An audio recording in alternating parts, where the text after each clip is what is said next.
Todo mundo já ouviu a história de Adão e Eva.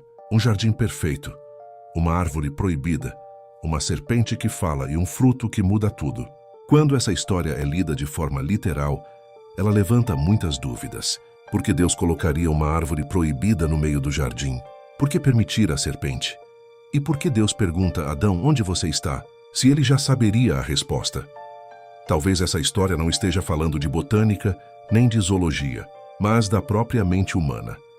Os textos antigos usavam imagens externas para descrever experiências internas. Assim como outros animais da Bíblia representam impulsos instintivos, a serpente também pode ser entendida como um impulso que questiona, que sugere possibilidades, que faz a mente imaginar algo além do que já está estabelecido.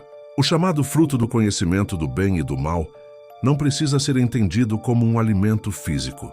Ele representa o momento em que surge a capacidade de julgar a própria experiência.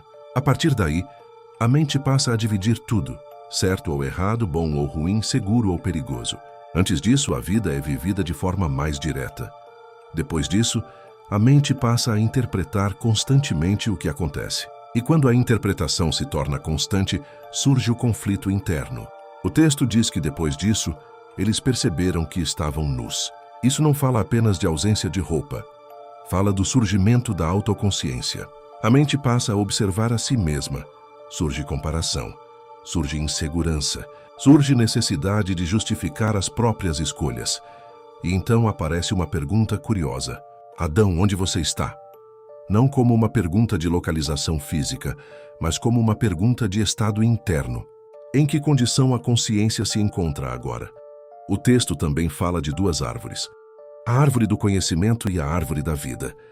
Uma representa a mente que divide e julga o tempo todo. A outra representa um estado de equilíbrio interno, quando pensar, sentir e agir não estão em conflito. O problema não é existir julgamento. O problema começa quando a mente passa a viver apenas reagindo ao que sente. A chamada queda pode ser entendida como esse momento em que o ser humano passa a viver dividido por dentro. A partir daí, toda a narrativa bíblica passa a descrever um caminho de reorganização da consciência. Talvez essa história não esteja descrevendo o começo da humanidade, mas o começo do conflito interno que todo ser humano conhece. Esse tipo de análise faz parte de um estudo mais amplo sobre consciência, comportamento e processo de amadurecimento humano.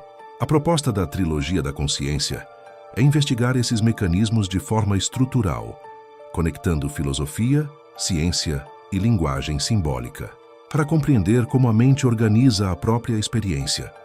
No site trilogiadaconsciência.com.br, esse material está organizado em diferentes áreas, como fundamentos, arquitetura dos símbolos, reflexões e respostas a objeções comuns.